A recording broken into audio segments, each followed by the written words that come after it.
नमस्कार, मैं हूं ज्योति सिन्हा और स्वागत करती हूं आपका दूरदर्शन के इस नक्सल आधारित कार्यक्रम में। दर्शकों, हमारे समाज में कई ऐसे लोग हैं जो मुख्य धारा से हटकर भटकाऊ रास्ते पर चले जाते हैं और हमारे देश की उन्नति में बाधा उत्पन्न करते हैं। ऐसे लोगों को फिर से मुख्य धारा से जोड़ने की हमारी एक कोशिश है ताकि हम एक सुंदर भारत बना सकें। आज सरकार, प्रशासन और मीडिया के कारण काफी हद तक हमें सफलता भी प्राप्त हुई है। इसी कड़ी में आज इस विषय पर चर्चा करने के लिए हमारे साथ मौजूद हैं वरिष्ठ पत्रकार शिव पूजन झा। सर, आपका बहुत बहुत स्वागत है आज के इस कार्यक्रम में। बहुत धन्यवाद आपका। सर, हम सबसे पहले जानना चाहेंगे कि नक्सलवाद जो है इसकी शुरुआत कहाँ से हुई और वर्तमान स्थिति अगर हम देखें तो क्या आज के वक्त में इसकी स्थिति है? देखिए, जो नक्सलवाद शुरू हुआ था भारत में 1967 के आसपास नक्सलबारी से, उसका स्वरूप लगातार बदलता गया और अभी वर्तमान में जिस नक्सलवाद की हम चर्चा करना चाहते हैं, ये नक्सलवाद बिल्कुल अलग है, बिल्कुल डिफरेंट है। इसमें फॉरेन एलिमेंट्स बहुत बड़ी तादाद में शामिल हो गए। जो मूल कारण था नक्सलवाद जो है वो एक तरीके से वो पनपा, फिर फैला, खास करके 5 राज्यों में अपनी प्रेजेंस फील्ड कराई। हम जिक्र कर लें उन राज्यों का तो उड़ीसा, बिहार, झारखंड, महाराष्ट्र और छत्तीसगढ़ तो बहुत ज़्यादा प्रभावित रहा। लेकिन आप देखिए, इससे विडंबना कह लें आप, नक्सलबारी वो इलाका है जहाँ पर नक्सलवाद की नींव रखी गई। मैं वहाँ पर चुनाव कवर कर रहा था और आप आश्चर्यचकित हो जाएंगे ये जान करके कि वहाँ के अधिकांश लोग ऑलरेडी मुख्य धारा में जुड़ चुके थे। वोटिंग परसेंटेज आप यकीन नहीं करेंगे 85 से 90% के आसपास का नक्सलबारी में जाता है। यानी कि उनको मेन स्ट्रीम में भरोसा हो चुका था। यानी कि वहाँ से नक्सलवाद जो शुरुआत हुई और जो बाकी के इलाकों में नक्सलवाद ने अपने पांव पसारे, उस नक्सलवाद में बहुत अंतर था। मेरा मानना है, चूँकि इस विषय पर बहुत सारी खबरें की हैं और मुझे लगता है कि घने नक्सली क्षेत्रों में कई बार मेरा दौरा भी हुआ है, तो मुझे लगता है कि जो मूल वजह थी जिस वजह से नक्सलवाद की शुरुआत हुई, कहा जाता है जड़, जंगल और ज़मीन अपने हक के लिए। और जिस तरीके से अब डेवलपमेंट वर्क हो रहा है, जिस तरीके से मैं देख रहा हूँ कि पूरा का पूरा ग्रुप नक्सलियों का वो आत्मसमर्पण करना चाह रहा है, वजह कि उनके लिए रिहैबिलिटेशन का एक प्रोग्राम तैयार किया गया। उस प्रोग्राम से यानी कि मुख्य धारा से वो लगातार जुड़ते आ रहे हैं।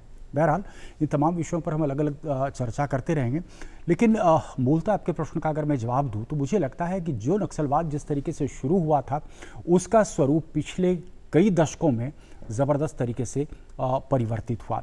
स्थिति तो यहाँ तक आ गई जब जानकारी ऐसी भी मिलने लगी जो अलग अलग एजेंसियाँ उनके माध्यम से कि अफ़गान मर्सिनरीज़ इनको ट्रेनिंग देने के लिए खास करके कुटरू के क्षेत्र में पहुँच रहे हैं। यानी कि छत्तीसगढ़ का वो इलाका जो बहुत दिनों तक लिबरेटेड जोन कहा जाता था। आपको याद होगा कि ये वो इलाका है उड़ीसा का, छत्तीसगढ़ का या फिर आंध्र प्रदेश का, तकरीबन 5000 स्क्वायर किलोमीटर के आसपास का, उसे अबूझ माड़ कहते हैं। ये वो इलाका है जहाँ पर आज तक कोई सर्वे तरीके से नहीं हो पाया। कहा जाता है यही गढ़ हुआ करता था और इतनी ज़बरदस्त इंटेलिजेंस नेटवर्क इनकी होती थी। बाद के दिनों में हमने देखा कि इनको काफ़ी ज़्यादा फॉरेन हेल्प मिलना शुरू हुआ, not only in the form of arm, सिर्फ आर्म और एम्यूनिशन नहीं बल्कि ट्रेनिंग के पर्पस में। तभी हम देखते हैं कि पहला बॉबी ट्रैप का केस भी आपका झारखंड में दर्ज किया गया था। अगर सर देखें तो उस दौरान जो है कई ऐसे क्षेत्र थे जिन्हें रेड कॉरिडोर मान लिया गया था और वर्तमान में वही ऐसे क्षेत्र अब जो है पर्यटक स्थल बनते जा रहे हैं। अगर इसमें बात करें मीडिया की रोल की, तो किस तरीके से मीडिया ने उस वक्त से लेकर इस वक्त तक को दिखाया है? मैं कुछ पर्सनल एक्सपीरियंस आपको बताऊं।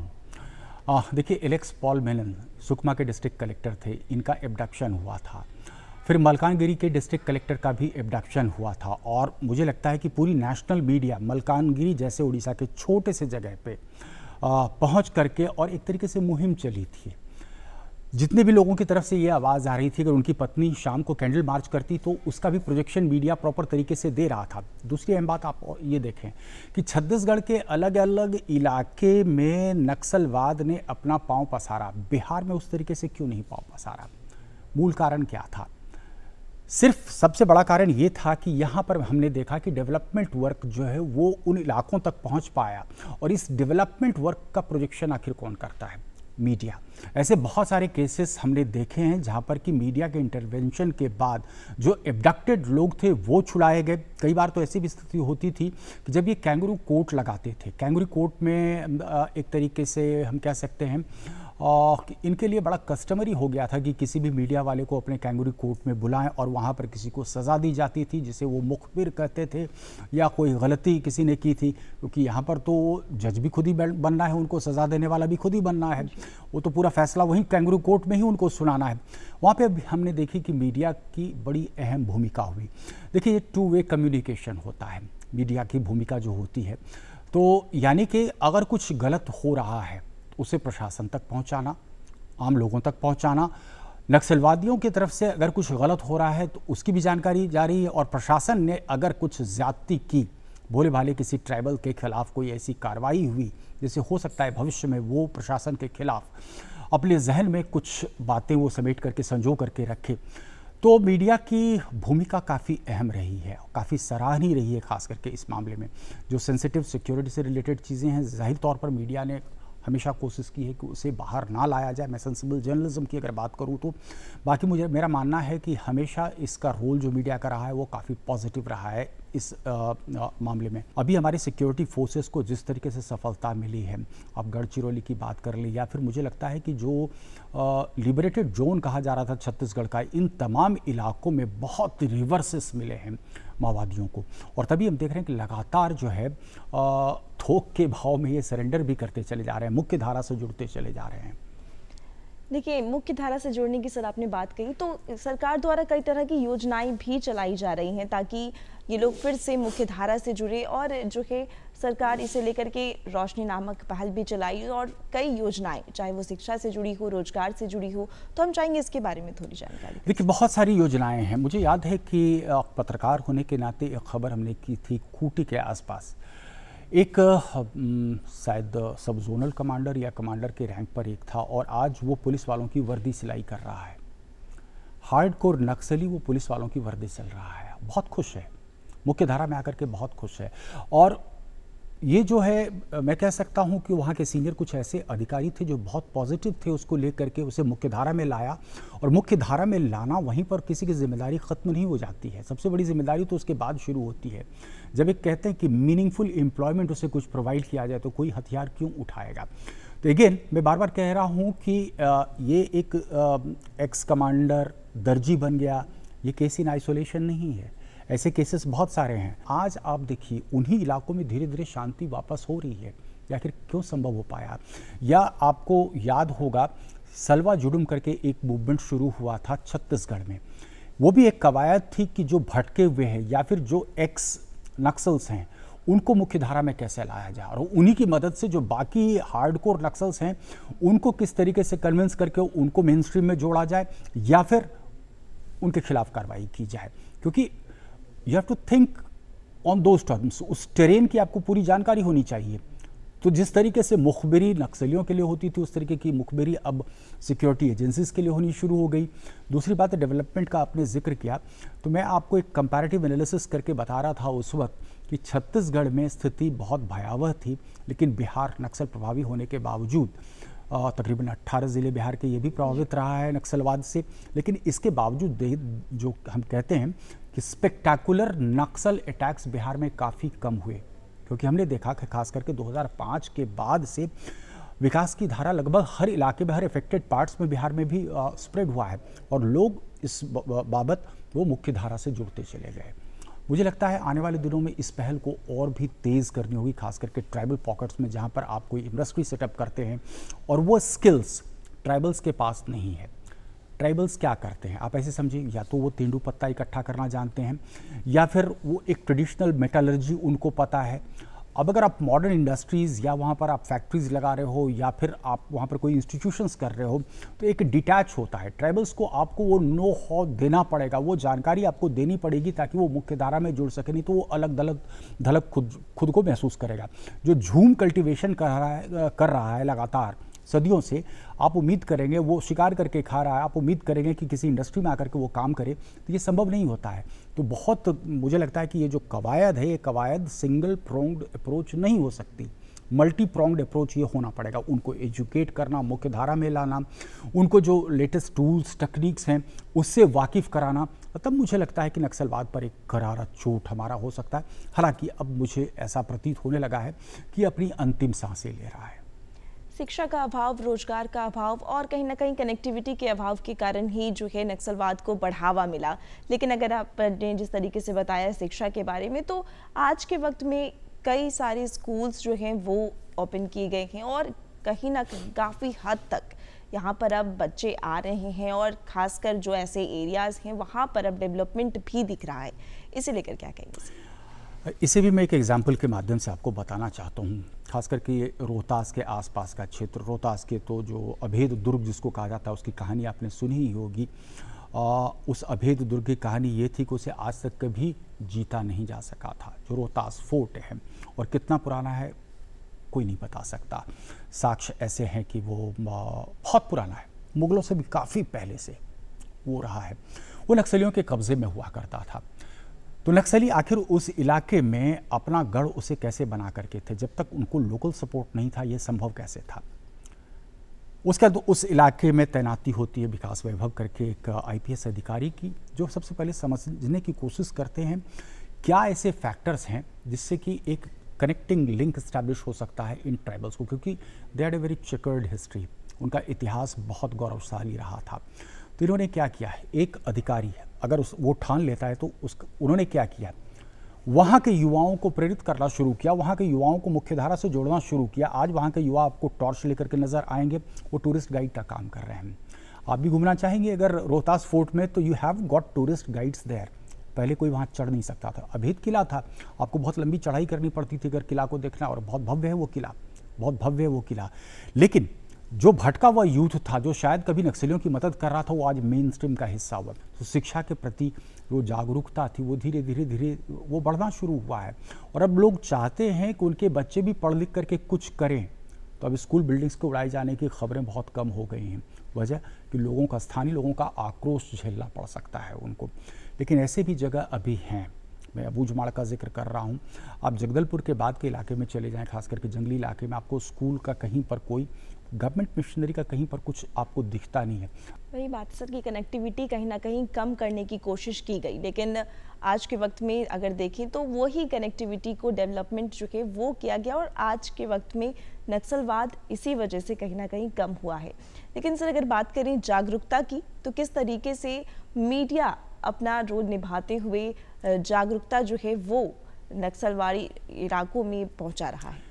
देखिए, ओपिनियन फॉर्मेशन में मीडिया की भूमिका बहुत अहम होती, लेकिन आप देखिए क्या है कि एक सेंटिमेंट बनता है, मीडिया की रिपोर्ट्स के बाद एक सेंटिमेंट बनता है। अभी आप देख लीजिए कि पूरे देश का मूड क्या है, पूरे देश का सेंटिमेंट क्या है।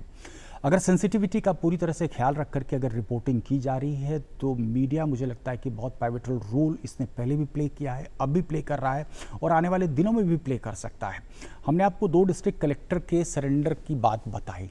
मीडिया की वजह से ये दोनों ही डिस्ट्रिक्ट कलेक्टर को, मलकानगिरी के डिस्ट्रिक्ट कलेक्टर को और एलेक्स पॉल मेनन साहब सुकमा के डिस्ट्रिक्ट कलेक्टर को, दोनों को नक्सलियों ने सकुशल छोड़ा, क्योंकि पब्लिक आउटरीच होना शुरू हुआ था।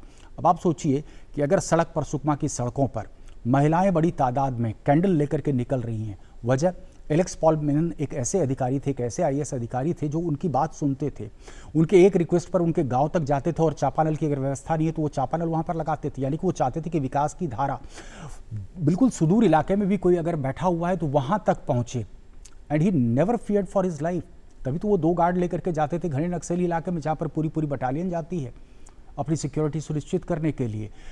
वो महिलाएं जो बेनिफिशियरी हुई थी गवर्नमेंट के पॉलिसीज से, प्रोग्राम से और डेवलपमेंट प्रोजेक्ट से, वो बाहर आई सड़कों पर। उस तरीके का आक्रोश, एक पब्लिक सेंटिमेंट बना, यहाँ पर मीडिया का रोल था। ये तमाम बातें नक्सल के जो शीर्ष नेता हैं वहाँ तक पहुँची, और उसके बाद ये 2 वे ट्रैफिक होता है हर वक्त। उसके बाद ये डिसीजन लिया गया कि एलेक्स पॉल मेनन को सकुशल छोड़ो, नहीं तो स्थानीय जो हैं वो आक्रोशित हो जाएंगे और वो फिर छुड़ा करके लाएंगे। मुझे ऐसी भी जानकारी मिली थी कि कई बार तो स्थानीय लोगों ने कोशिश की, जब उन्होंने स्पॉट किया, क्योंकि लोकेशन तो चेंज करते रहते हैं, कभी ताड़मेटला में रख रहे थे, कभी कहीं रख रहे थे, तो लोकेशन बार बार चेंज हो रहा था डिस्ट्रिक्ट कलेक्टर साहब का। ये जनाक्रोश था जिस वजह से कि मुझे लगता है कि माओवादियों ने हार करके ये फैसला लिया और हैंडओवर भी किसे किया गया, पत्रकार को भी, यानी कि भरोसा था पत्रकारों पर भी। तो मीडिया की भूमिका बहुत अहम हो जाती है। दूसरी बात एक और आप बार बार कह रही डेवलपमेंट का, जो डेवलपमेंट वर्क हो रहा है वो स्थानीय लोगों तक पहुंचा कौन रहा है? जगदलपुर से लेकर के बीजापुर तक सड़क बन नहीं पा रही थी, नक्सली कभी बनने नहीं दे रहे थे। आर्मी की सहायता के बाद उस सड़क का निर्माण हुआ। आज बेनिफिशियरी सारे लोग हैं। आत्मसमर्पण की अगर हम बात करें सर, तो नक्सली आत्मसमर्पण की ओर बढ़ रहे हैं, तो सरकार द्वारा क्या कुछ जो है उन्हें मुहैया कराया जा रहा है, हम चाहेंगे इसके बारे में थोड़ी। देखिए, बहुत सारे रिहैबिलिटेशन प्रोग्राम है। सिर्फ आप इसे सरसरी तौर पर 50,000 रुपये मिल जाएगा या 2 लाख रुपये मिल जाएगा, ये बात नहीं है। रिहैबिलिटेशन के लिए बहुत पॉलिसीज़ और प्रोग्राम्स गवर्नमेंट की तरफ से हैं और उसके बेनिफिशियरी बहुत सारे हैं। लेकिन दूसरी सबसे बड़ी बात यह है कि ये रिवर्सेस जिस तरीके से इनको मिला है, सरकार तो सीधे करी या तो सरेंडर कर दो या निपटा दिए जाओगे। और हमने देखा कि अभी हाल में कैसे पूरा का पूरा इनका जो है कैंप ध्वस्त किया गया है। अभी जो सिक्योरिटी फोर्सेस जिस हिसाब से पेनिट्रेशन है सिक्योरिटी फोर्सेस का, आप महाराष्ट्र के गढ़चिरौली और उसके आसपास के क्षेत्रों में ऑपरेशंस को देख लें, आप यहाँ झारखंड में आप ऑपरेशंस को देख लें और दूसरी तरफ आप छत्तीसगढ़ में ऑपरेशंस को देख लें, तो मुझे लग रहा है कहीं ना कहीं बहुत हद तक सरकार कामयाब हुई है इनकी कमर तोड़ने में। नक्सलियों को भी ये महसूस हो रहा है कि they are fighting a losing battle और इसलिए वो मुख्य धारा की तरफ आ रहे हैं। लेकिन मुख्य धारा में आ रहे हैं तो यहाँ पर सरकार की भूमिका काफ़ी अहम हो जाती है। सरकार को ये सुनिश्चित करना होगा कि ऐसे तमाम वो नक्सल नेता जो सरकार पर भरोसा करके वो मेन स्ट्रीम में ज्वाइन करना चाहते हैं, हम सुनिश्चित करें कि वो मेन स्ट्रीम में बने रहें, यानी कि उन्हें आजीविका का कुछ ऐसा साधन मिले ताकि वो रेस्पेक्टेबल एक लाइफ आगे लीड कर सकें। और इस बारे में मुझे लग रहा है कि पहल काफ़ी ज़ोर शोर से हो रही है, तभी हमारे होम मिनिस्टर बार बार कह रहे हैं कि बाय 2026 नक्सलवाद पूरी तरह से ख़त्म हो जाएगा। इसमें कमी तो ज़बरदस्त आई है। अगर देखा जाए तो सर, उस वक्त में जिस तरीके से उन क्षेत्रों में जाना और फिर आज के वक्त में उन्हीं क्षेत्रों को फिर से दिखाना, तो वो कितना मुश्किल था और आज का दौर क्या है, हम चाहेंगे इस बारे में बताइए। देखिए, पहले तो मैं कहूँगा कि it was fraught with danger. अलग अलग मोडस ऑपरेंडी हो गया था। असल ये कई लेयर्स में काम करते हैं, ये मतलब यहाँ से बैठ करके बता पाना बहुत मुश्किल है। अगर मैं एक पिक्चर ड्रॉ करने की कोशिश करूँ, चूँकि मैं तो कई बार उन इलाकों में मैं ट्रैवल कर चुका हूँ कि जगदलपुर से आप सुकमा की तरफ बढ़ते हैं, तो बहुत सारे ऐसे इलाके हैं जहाँ पर कि आप बिल्कुल सरपेंटाइन रोड पे हैं। कौन बैठा है पहाड़ के ऊपर, कौन निशाना साध रहा है, किस जगह सड़क में बारूदी सुरंग है, आपको जानकारी नहीं होती है। और कॉमन मोडस ऑपरेंडी ही होता था ना, सिक्योरिटी फोर्सेस के मूवमेंट को पहले से देख लिया, घात लगा के 100 मीटर की दूरी पर कोई बैठा हुआ, उसे करना क्या है, 2 वायर ही तो सटाना है। और ऐसे कई सारे ब्लास्ट तो आपने लातेहार में देखा, सरयू के इलाके में खास करके देखा। तो वो ब्लास्ट कॉज किया, पैनिक हुआ और एकाएक अंधाधुंध फायरिंग शुरू हुई। ये एक मोडस ऑपरेंडी का एक बहुत ज़बरदस्त इनका हिस्सा रहा है। वो दौर था जहाँ पर कि जो सड़कें थी, कहाँ पर लैंडमाइन है किसी को नहीं पता। मैं इलेक्शन कवरेज पे औरंगाबाद में गया था, एक सिलेंडर में बॉम्ब प्लांटेड था, सिक्योरिटी फोर्सेस को मिल गया, रात देर हो गई थी, बॉम्ब डिस्पोजल स्क्वाड नहीं आ पाया, तो उसे घेर करके बैग्स में छोड़ दिया गया। अब आप सोचिए, उस सिलेंडर जिसका वजन करीबन 10 से 12 किलो, यानी कि बहुत पावरफुल वो एक्सप्लोसिव डिवाइस था। मॉर्निंग में बच्चे जा रहे थे स्कूल, उन्हें क्या पता कि एक्सप्लोसिव डिवाइस है।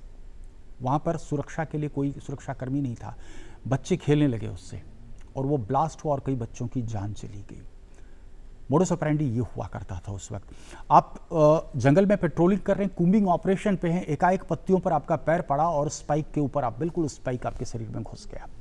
लैंडमाइन पर आपका पैर पड़ा, एकाएक कहाँ से तीर चलना शुरू हुआ आपको अंदाज़ा नहीं। डिफ़िकल्ट टेरेन, आपको दिख नहीं रहा है कि कहाँ से फायरिंग हो रही है, वो पिच्ड बैटल है। अब उनके दूसरी तरफ जो है ऐसे भी वीडियो हमारे हाथ लगे हैं जहाँ पर दूसरी तरफ तो बाकायदा वो फर्स्ट एड लेकर के वो डॉक्टर्स के साथ वो बैठे हुए हैं, वो पिच्ड बैटल, वो बंकर बना करके बैठे हुए हैं और वहाँ से अंधाधुंध फायरिंग कर रहे हैं। अब आप सोचिए कि सिक्योरिटी फोर्सेस, ताड़मेटला की कल्पना कीजिए, 2010 की जो घटना हुई थी, हमने देखा कि हर तकरीबन 10 किलोमीटर के आसपास कैंप्स सेटअप किए गए। अगर आप चिंतल नार में अगर कैंप किया गया है तो तुरंत चिंतल गुफा में भी आपको कैंप सेटअप किया गया। इसने एक बहुत बड़ा ब्लो दिया और इस ब्लो की वजह से नक्सल मूवमेंट पर एक तरीके से नकेल लग गई। अभी स्थिति में बहुत हद तक सुधार हो चुका है और मुझे लगता है कि सिक्योरिटी फोर्सेस लगातार कूम्बिंग ऑपरेशन कर भी रही है और इससे कि अब जो थ्रेट परसेप्शंस पहले हुआ करता था वो थ्रेट परसेप्शंस शायद आज नहीं है।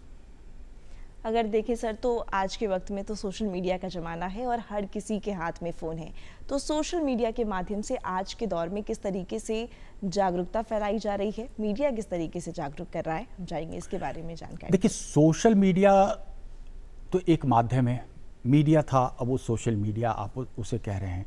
पेनिट्रेशन और डीप हो गया काफ़ी ज़्यादा। अब तो आप ये देखिए कि कोई छोटी सी घटना होती है, उसका एक रील बनता है और वो रील जो है दूर दराज के इलाके में पहुंच जाता है।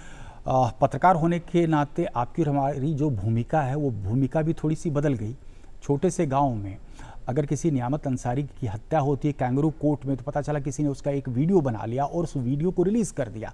वो वीडियो आप तक हम तक पहुंचता है और हम रिस्पॉन्सिबल जर्नलिस्ट होने के नाते क्या करते हैं, सबसे पहले तो उस वीडियो की सच्चाई उसकी पड़ताल करते हैं, उसे वेरीफाई करते हैं, अधिकारियों का उस पर हम टिप्पणी लेते हैं।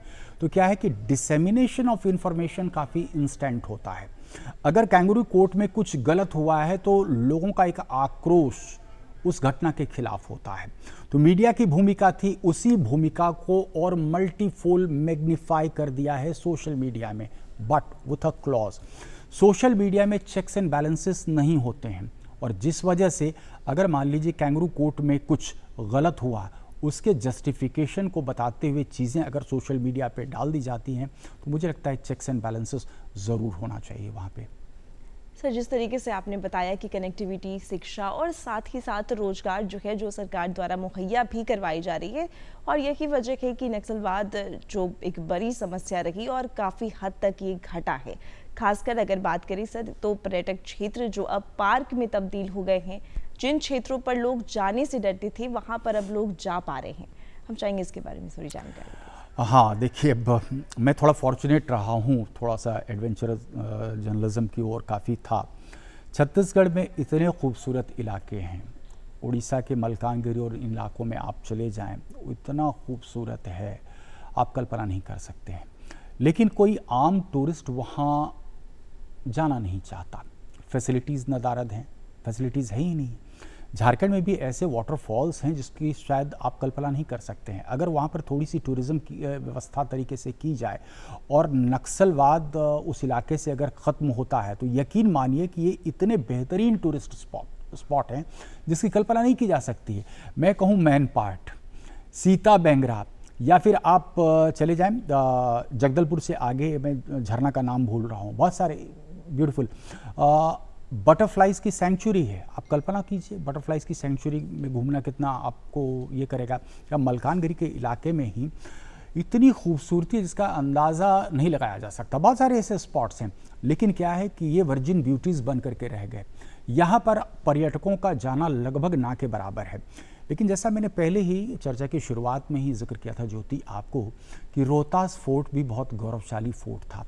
एक अधिकारी की वजह से रोहतास फोर्ट ना सिर्फ लिबरेटेड हुआ, जो बताया जाता है कि एक तरीके से कैपिटल के रूप में डेवलप हुआ था, आज आप देखिए कि वो पर्यटन का कितना बड़ा केंद्र बन गया है। और सबसे अहम बात, जो स्थानीय लोग हैं उनको कितना बड़ा उस इलाके में रोज़गार मिल गया है। वो एज टूरिस्ट गाइड काम कर रहे हैं, कईयों ने दुकानें अपनी खोली हैं। जब टूरिस्ट फ्लो उस इलाके में, जैसे इंफ्रास्ट्रक्चर आप डेवलप करते हैं तो टूरिस्ट फ्लो भी आपका इंक्रीज़ होता है। तो टूरिस्ट फ्लो जब आपका इंक्रीज़ होता है तो उस इलाके के लोग this tend to be benefited. अब कश्मीर की घटना का ले लीजिए, पहलगाम में जो घटना हुई उसके बाद स्थानीय लोग भी सड़कों पर निकले या नहीं निकले, क्योंकि सबको पता है कि भाई tourism will take a hit, तो सारे लोग भर्त्सना कर रहे हैं। वही स्थिति कमोबेश तमाम नक्सल प्रभावित क्षेत्रों में भी आज की तारीख में देखने को मिल रहा है। और मुझे लग रहा है कि ये बदलाव की बयार बिल्कुल स्पष्ट है।